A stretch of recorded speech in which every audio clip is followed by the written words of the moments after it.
Alors, comme je vous avais annoncé ce matin, il allait être question ce soir les femmes ont besoin d'être assurées et les hommes d'être encouragés. D'accord?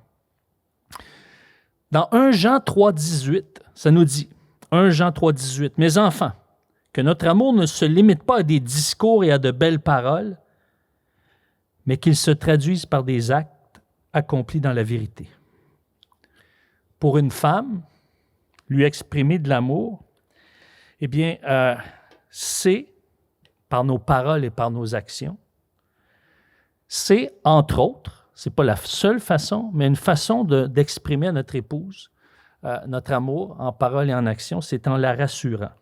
Hier matin, on a vu dans Hébreux chapitre 4, les versets 14 à 16, que Jésus rassurait son épouse, l'Église, en lui disant qu'elle serait accueillie dans sa présence, écoutée dans l'expression de sa détresse, comprise, et qu'elle recevra de sa part miséricorde, grâce et soutien. On voit également dans Marc 6,50, Jésus qui cherche à rassurer. À un moment donné, les disciples sont pris de frayeur et aussitôt Jésus leur parla et leur dit « Rassurez-vous, c'est moi, n'ayez pas peur. » Sa parole, sa présence, ce qui dégageait, rassurait. Et ce qui nous rassure de la personne de Jésus-Christ, c'est que il ne nous fait pas payer pour nos erreurs. Oui, on va apprendre de nos erreurs, puis oui, il y a des conséquences de nos erreurs, mais Jésus-Christ n'en rajoute pas. Puisque Christ a tout payé. Le Seigneur ne veut pas nous faire sentir le poids de nos manquements, et s'il le permet à certains moments, c'est tout simplement pour constater qu'on est dans l'erreur. Mais une fois que c'est fait, une fois que c'est confessé, une fois que c'est avoué, le Seigneur, qu'est-ce qu'il cherche à nous restaurer, à nous édifier, à nous fortifier. Et on voit dans 1 Jean 4,18 que justement, l'amour de Dieu bannit la crainte. 1 Jean 4,18 nous dit « La crainte n'est pas dans l'amour, mais l'amour parfait bannit la crainte, car la crainte suppose un châtiment. Je vais te faire payer pour qu'est-ce que tu m'as fait endurer. Mais la crainte suppose un châtiment, et celui qui craint n'est pas parfait dans l'amour. » Donc, comment, d'une manière concrète, on peut rassurer nos épouses? Mais justement, à l'exemple de Jésus, en ne la traitant pas selon ses manquements. Matthieu 9,2. En étant là pour elle. Marc 10,49. En prenant certaines responsabilités ou une part de son fardeau. Marc 10,49. Et en considérant que son émotion ou sa réaction émotionnelle ne change rien à notre amour pour elle. Marc 6,50. Alors, je vais vous donner des exemples de la vie de tous les jours, comment concrètement une femme peut être rassurée à la lumière de ces passages pour qu'on puisse avoir des référents. Comment ça se vit concrètement? Parce que c'est intéressant d'avoir ces principes-là, de même les mémoriser, mais comment ça se traduit en action? Parce que le Seigneur, il nous le dit justement dans 1 Jean 3,18, que notre amour ne se limite pas à des discours et des belles paroles, mais qu'elle se traduise par des actes qui sont accomplis dans la vérité. Donc, de quelle manière ces actions-là peuvent concorder avec la vérité puis l'esprit de la nouvelle alliance, l'esprit des prescriptions de cette nouvelle alliance. Alors, une femme est rassurée lorsqu'elle ne se sent pas oubliée. Parce que lorsqu'elle se sent oubliée, elle interprète ça comme de la négligence. Elle se sent négligée. Et moi, c'est quelque chose sur lequel moi, je dois travailler. Combien de fois Nathalie va me dire « Hey, t'as-tu passé, arrêté chercher l'affaire? Ah non, j'ai oublié. Hey, t'as-tu appelé pour tel rendez-vous? Ah non, j'ai oublié. » Et moi, c'est une prière devant Dieu. Je cherche à vraiment grandir là-dedans parce que je sais que, justement, ça la blesse. Je suis conscient que ça la blesse. Et comment je prends conscience? Mais justement, je me rappelle à chaque fois que j'oublie, eh bien, je réalise que, je viens de lui faire sentir que je la néglige. Et je ne me mets pas dans un état en m'auto-flagellant, tout ça. C'est juste de prendre une conscience relationnelle, de dire, je veux grandir. Je veux qu'elle se sente de moins en moins négligée par moi.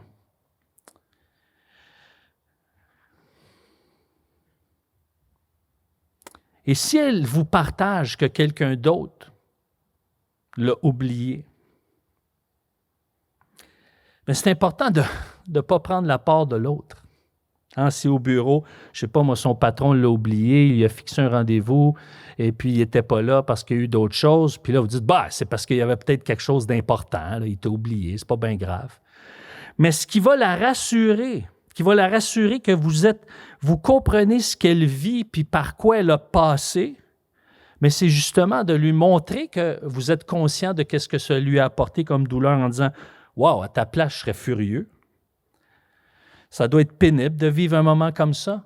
Et là, elle se sent rassurée en disant, « il comprend ce que je vis. » Alors, ce n'est pas de juger la situation, ce n'est pas de juger de savoir qui a tort ou comment elle aurait dû réagir, mais c'est de connecter avec sa réalité. Et ça l'amène dans un état où est-ce qu'elle sent qu'elle est justement une vis-à-vis, qu'il y a une complémentarité qui s'installe, une connexion relationnelle qui est en train de se souder à ce moment-là. Une femme est rassurée également quand elle a le droit d'éprouver ce qu'elle ressent, en reconnaissant que c'est normal. C'est normal d'être en colère en ce moment, c'est normal d'être triste, c'est normal d'avoir peur. Ça la rassure énormément qu'on comprend ce qu'elle vit. Et elle va se sentir rassurée également si elle a notre attention.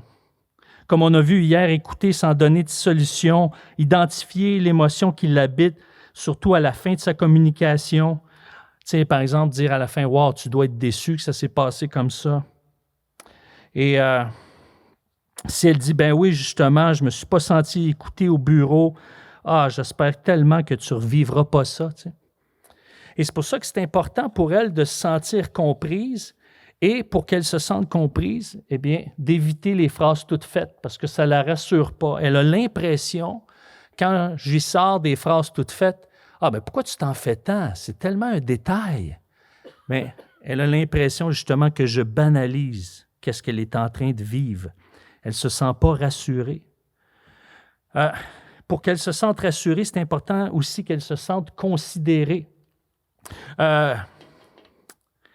Tu sais, par exemple, en disant « wow, tu sais, on ne t'a même pas dit merci avec toute l'énergie que tu as mis là-dedans, c'est donc plate, c'est donc dommage. » Ou « c'est plate, tout le monde te tombe en même temps.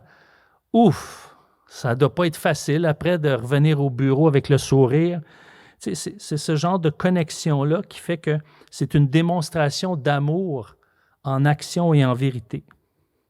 Parce qu'elle, ce qu'elle a besoin de sentir, c'est que je capte son signal. Et c'est pour ça que moi, je dois essayer de capter son émotion et connecter avec son émotion. Tu sais, si elle est déçue, tu sais, d'avoir cette attitude-là en disant, parce que, tu sais, le Seigneur nous dit de pleurer avec ceux qui pleurent, de se réjouir avec ceux qui sont dans la joie, puis de chercher à dire, wow, c'est tellement triste qu'est-ce que tu vis en ce moment, de justement se mettre dans cet état-là, se placer, se positionner dans c'est ça, connecter. Sinon, on va se sentir tenu à l'écart, lui manifester de l'intérêt. Et quand je disais hier de garder le silence jusqu'à la fin, mais moi, à un moment donné, je me suis fait prendre avec ce conseil-là. Savez-vous quoi? J'ai essayé de l'appliquer à la lettre.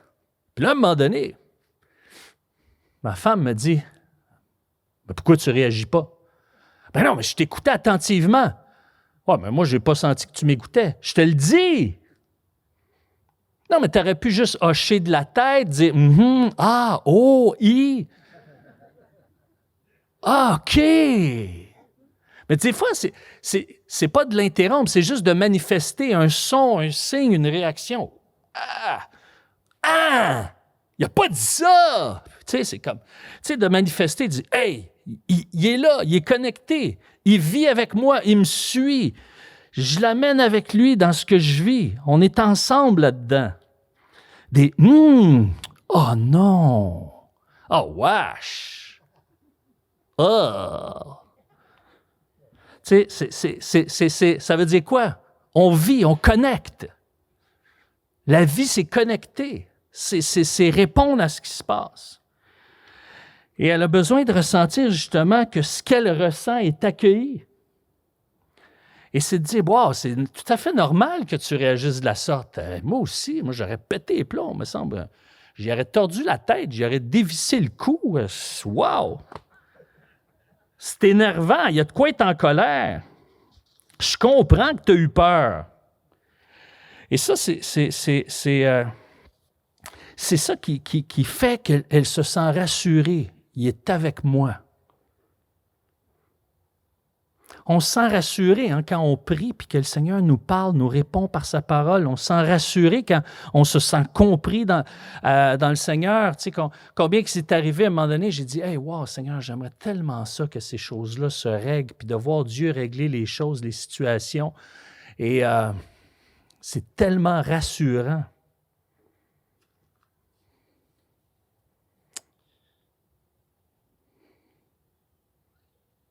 Je me souviens une fois, on était au Saguenay, puis on a implanté une église au Saguenay dans les années 90, puis à un moment donné, j'étais avec Réal, tu sais, puis je chante quelque chose, puis je chantais que ça l'avait déçu, tu sais, puis là, je me suis dit, aïe, aïe, aïe, j'ai encore manqué de sagesse. Hey, dans le fond, qu'est-ce que je fais sur le conseil de l'Église? Ça n'a pas de sens. Tu sais. Puis j'ai dit, hey, Seigneur, je me semble que c'est pas ma place. Si c'est vraiment ma place, parle-moi. Tu sais. Et j'arrive à la réunion du conseil ce soir, puis le conseil, la réunion du conseil ouvre, puis tout ça, puis après 1 ou 2 minutes, il dit, tu sais, vous savez, il y a des gens dans l'Église qui font une différence.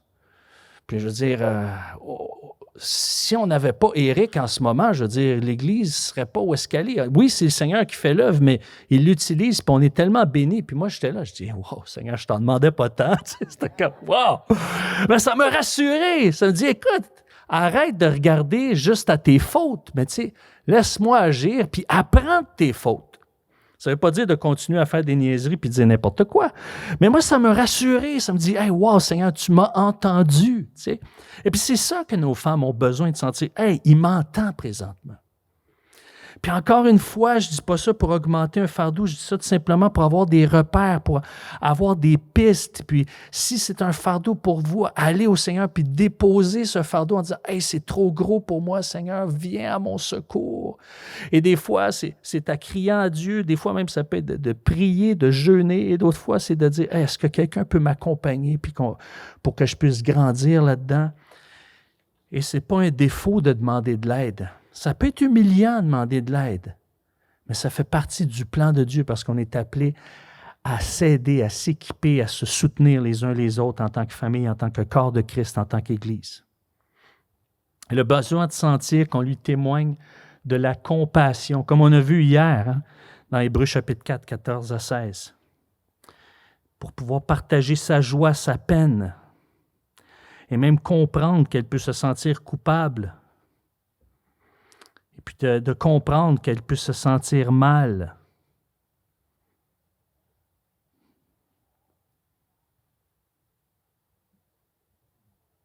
Là, je sais c'est quoi porter de la culpabilité.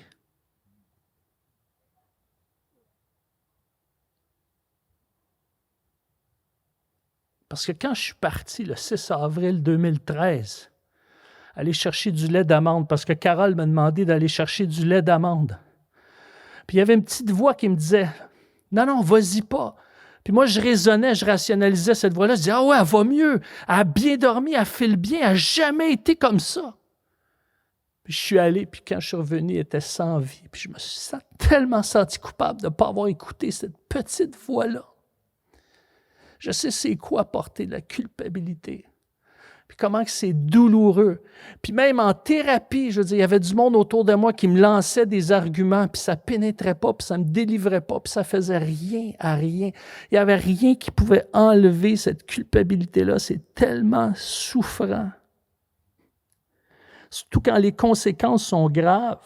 Je me dis, wow, c'est tellement difficile. Puis c'est des mois plus tard, quand j'étais sur le chemin de Compostelle. À ce moment-là, je n'étais pas avec Joël, mon compagnon, j'étais tout seul. Il faisait chaud, je me souviens, cette journée-là, j'étais sur un chemin, puis il y avait des champs alentour, puis à un moment donné, le Seigneur a parlé à mon cœur. Puis il a dit, Éric, si quelqu'un était sorti dehors, puis il dit, Carole est en danger, qu'est-ce que tu aurais fait? Je serais parti à courir à son secours. Puis ça m'a libéré en disant, je ne peux pas porter ce fardeau-là. C'est elle qui a pris la décision.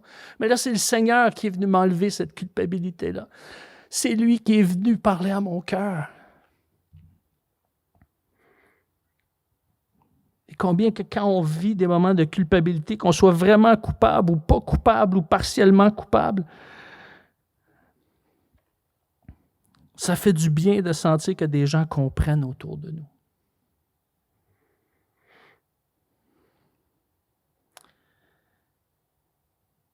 Et une femme se sent rassurée et se sent soutenue lorsque son mari ne lui demande pas si il peut l'aider, mais il va l'aider. Chérie, as-tu besoin d'aide? 80% des femmes qui entendent cette phrase-là sont frustrées. Parce qu'elle, quand elle voit un besoin, elle va aider. Elle ne demande pas. Alors, quand ma femme arrive de faire des courses, je monte puis je m'en vais l'aider. Je ne lui demande pas. Des fois, je peux lui demander, hey, as-tu beaucoup de stock? Tu sais, ça me donne une idée. Mais, tu sais, as-tu beaucoup de stock? Parce que, bon, ça veut dire que je monte. Des fois, il faut que je m'en vais dans le garage, puis là, j'essaie de voir qu'est-ce qui est le plus pesant, puis tout ça, tu sais, si elle a beaucoup de stock. Fait que, mais c'est...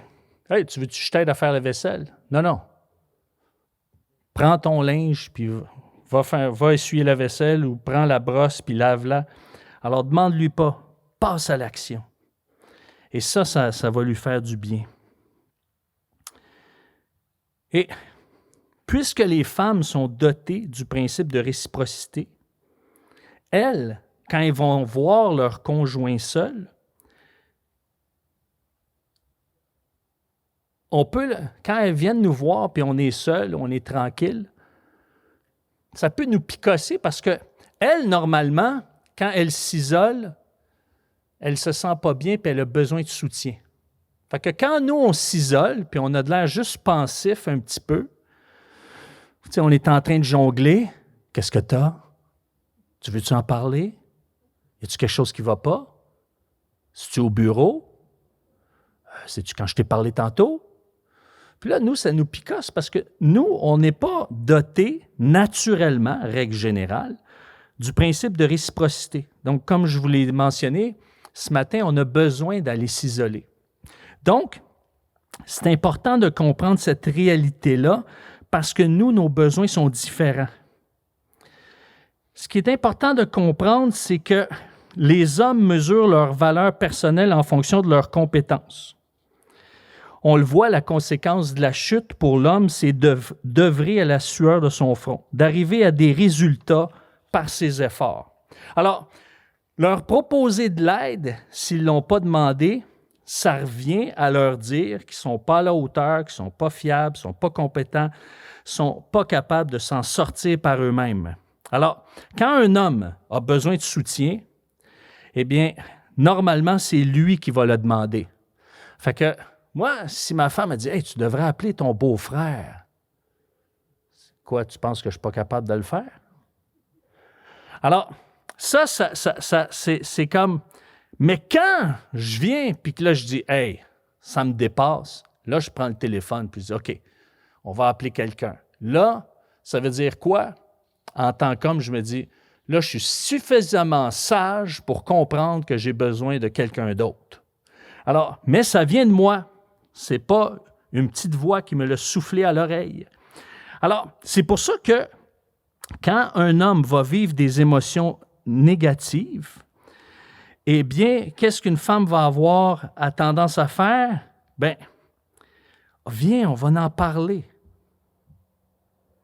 Mais est-ce que vous avez déjà vu un homme aller voir un autre homme puis dire « Hey, je vois que tu souffres, laisse-moi t'aider. » C'est assez rare. Mais si ton chum te dit « Hey, je ne vais pas bien, on peut-tu aller prendre un café? » Là, il va y aller. C'est différent, ça.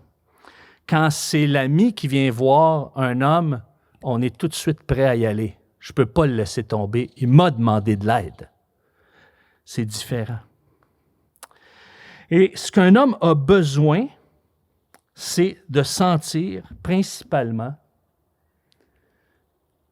que je lui fais confiance, que son épouse lui fait confiance. À l'image de Christ, qui est l'époux, qu'est-ce que Hébreux 11.1 nous dit? « Or, sans la foi, il est impossible d'être agréable à Dieu. » Ce qui est agréable pour un homme, c'est sentir qu'on lui fait confiance. Et ça, et qu'il est aussi, qu'il est accepté, qu'il est apprécié, qu'il est admiré pour ce qu'il fait, pour sa contribution. Et donc, une femme peut le soutenir en lui démontrant qu'elle est concernée justement par ces besoins-là. Comment une femme, dans son élan de compassion, parce qu'elle est dotée du principe de réciprocité, peut encourager ou soutenir son mari sans lui démontrer qu'elle n'a pas confiance en lui. Parce que ce n'est pas son but, mais c'est comme ça que lui peut le traduire. Hein? Il dit « Hey, ça devient compliqué. Moi, je veux l'aider, puis il prend ça comme si je suis en train de le rabaisser, de le diminuer. » Alors, voici quelques petits conseils, mesdames. S'il est découragé, au lieu de lui dire « Hey, tu devrais aller demander de l'aide, tu vois bien que tu n'y arrives pas. » Mais tu dis « Hey, je suis tellement contente de ne pas faire ton travail. » Là, c'est différent. Parce que là, vous constatez qu'il est devant un défi, puis lui, il dit « Wow, ça veut dire que je suis hot. Moi, si elle est contente de ne pas faire mon travail, c'est parce que je l'ai l'affaire, même si c'est difficile. » Alors, ça donne une autre dynamique. S'il est déçu, c'est de dire hey, « Écoute, on ne peut pas toutes les gagner. Hein? » Parce que nous autres, les hommes, pourquoi on donne des phrases comme ça aux femmes? Ben, c'est parce qu'on aime ça entendre des phrases comme ça. Nous, les hommes, on n'a pas à donner ce genre de phrases-là, mais vous, mesdames, donnez-nous-en, ça nous fait du bien. Quand on voit qu'il est débordé, qu'est-ce qu'une femme, règle générale, va dire? « Ah, t'en fais trop. » Là, quand j'entends ça, « t'en fais trop », c'est de dire « Bon, c'est ça. Je ne suis pas assez mature pour gérer mon horaire. » C'est comme ça que je l'entends. Mais si je suis débordé, puis elle me dit « Moi, je ne m'inquiète pas pour toi, tu vas en venir à bout. » Ah, wow! Je suis hot, moi. C'est vrai, je vais en venir à bout. Hey, si ma femme a confiance en moi, elle va trouver la solution. Si j'ai honte, puis que ma femme me regarde dans les yeux et dit hey, « Écoute, tout le monde fait des erreurs. » Wow! Ça donne un élan de confiance qui est très puissant.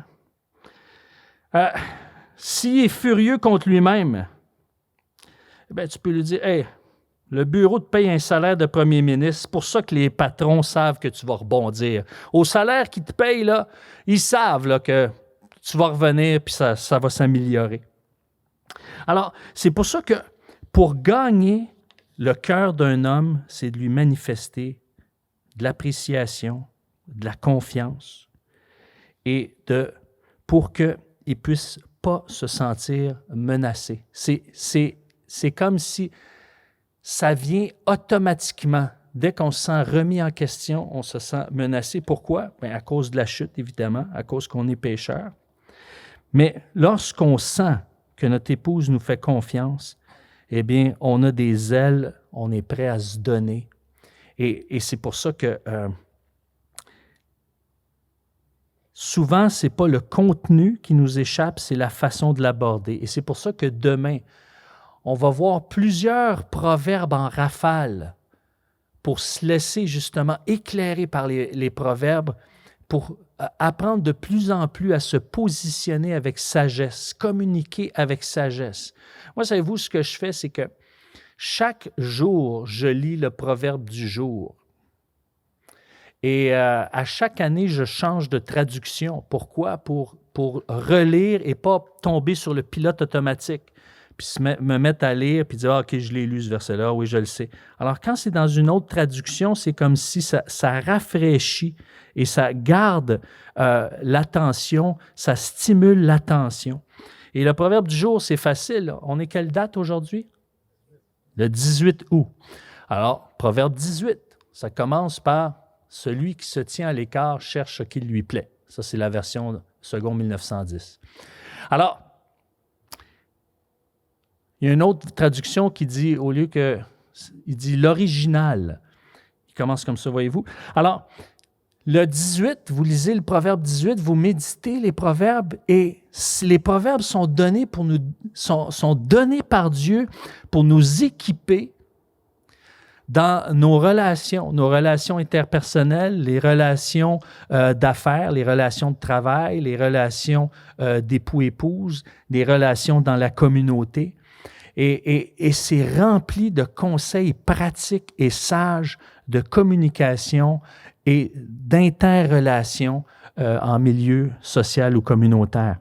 Et c'est à partir de ça demain qu'on va voir quelques proverbes en rafale pour voir comment ça peut nous être utile de grandir en amour. Et plus cet amour-là, elle est éclairée par la sagesse de Dieu, et qu'est-ce que ça produit lorsqu'on est réceptif à la voix de Dieu qui veut nous conduire dans la sagesse? Mais ça nous donne l'humilité d'apprendre que je m'adapte à qui est devant moi, et c'est là que la personne qui est devant moi se sent aimée. Parce que dans 1 Corinthiens 8, 3, ça dit que celui qui est connu de Dieu aime Dieu. Celui qui est connu de Dieu aime Dieu. C'est quand je me sais connu de Dieu que j'aime Dieu. Quand je me sais connu de ma femme, j'aime ma femme. Quand tu te sais connu de ton mari, tu ne peux pas faire autrement que aimer ton mari. Tu te sens connu par lui. Tu sais ce qui applique comme parole, comme attitude, comme geste, ça correspond à qui tu es. Tu te sens connu. Ça fait toute la différence, se sentir connu. Donc, il y a différentes façons de manifester justement comment agir en fonction de ce qu'on connaît, notre époux ou notre épouse. Le langage d'amour, par exemple, c'est une façon très concrète. Est-ce que votre femme ou votre époux est caractérisé par les actes de service, par les temps de qualité, par les mots d'encouragement, par le contact physique ou par des petits cadeaux surprises, par exemple? Et ça fait toute la différence. Ça fait toute la différence. Et des fois, même simplement, dans le fait de ralentir le débit quand on parle. Des fois, je me rends compte, je dis « Hey, je parle trop vite » et puis je ralentis mon débit et ça change toute la dynamique. Et ça vient d'apprendre à connaître l'autre. Et quand on est éclairé par la sagesse des proverbes, eh bien, ça nous rend de plus en plus sensibles à nos interlocuteurs. Et spécialement la personne avec qui on vit, la personne avec qui on est, que Dieu nous a placés ensemble, qui nous a unis. Rappelons-nous, si la parole de Dieu nous dit que personne ne sépare ce que Dieu a uni, c'est parce que c'est Dieu qui nous a unis. Et c'est ça qui fait toute la différence. Et en découvrant la sagesse de Dieu, eh bien, dans nos rapports interpersonnels, ça nous amène à être de plus en plus conscients de qui est devant nous. Parce que c'est une chose d'appliquer la parole de Dieu, mais d'appliquer la parole de Dieu dans la connaissance de qui est devant nous, ça fait toute la différence. C'est là qu'est l'impact. Pourquoi un verset a eu tant d'impact dans ma vie? Pourquoi le psaume 31:8 a tellement eu d'impact dans ma vie? Pourquoi le psaume 142:8 a eu tellement d'impact dans ma vie? Parce que c'était suite à un cri du cœur que quand j'ai lu ce verset-là, je me suis senti connu de Dieu. Je disais, « Hey, wow, tu vois l'importance que j'ai attachée à cette demande-là, Seigneur. »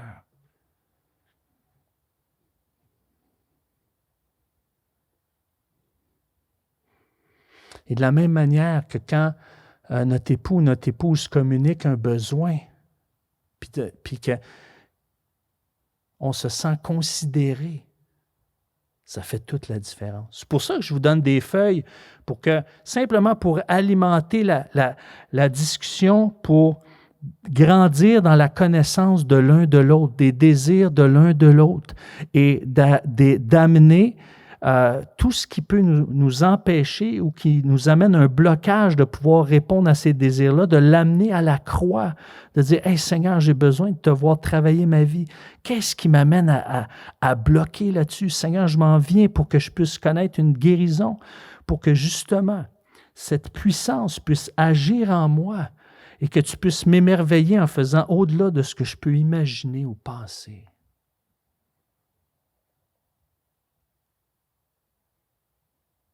Et moi, j'ai entendu une parole une fois, je vais terminer avec ça, qui pour un temps, ça m'a comme freiné, parce que j'appelle ça une parole de pseudo-sagesse. Tu sais. Quelqu'un m'avait dit à un moment donné, puis quelqu'un que j'accordais quand même une certaine crédibilité, m'a dit « Ah, Éric, après 40 ans, le monde ne change pas. » C'est vrai que c'est plus difficile de changer des habitudes après 40 ans, parce qu'on a développé des habitudes, puis il y a des choses qu'on fait puis qu'on refait, qu'on est habitué. Hein, je veux dire, on le voit à l'Église, les gens s'assoient à peu près à la même place, puis c'est correct. Il y a certains angles qu'on aime plus que d'autres, puis il y en a qui aiment ça se sentir plus à l'écart, ou je vais être plus sur le bord pour sortir plus vite. Peu importe la raison, c'est pas très grave. Mais l'idée, c'est que c'est vrai qu'on développe des habitudes, puis quand on arrive à un certain âge, que ce soit 40 ans, 45 ans, tout dépendant, bien, on sait de plus en plus ce qu'on veut puis ce qu'on ne veut pas. Mais lorsque notre cœur est à l'écoute de la voix du Seigneur au travers de sa parole, et on le laisse travailler nos vies, et quand il y a de la résistance, on vient lui confesser, on vient lui confier, eh bien, on peut espérer qu'il va continuer à façonner notre cœur, puis nous amener même à trouver une joie dans sa délivrance.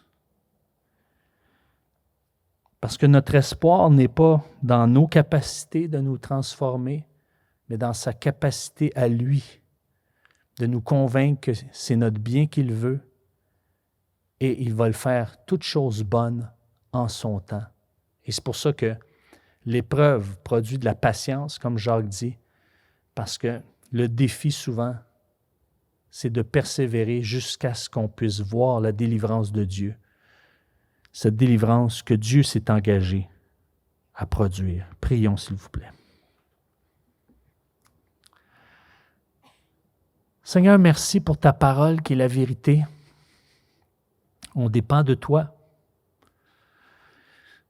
Merci de nous apprendre de mieux en mieux à rassurer nos épouses et apprendre de mieux en mieux à nos épouses à nous édifier, à nous communiquer de manière à ce qu'on puisse sentir qu'elles ont confiance en nous, que notre épouse a confiance en nous. Seigneur, merci.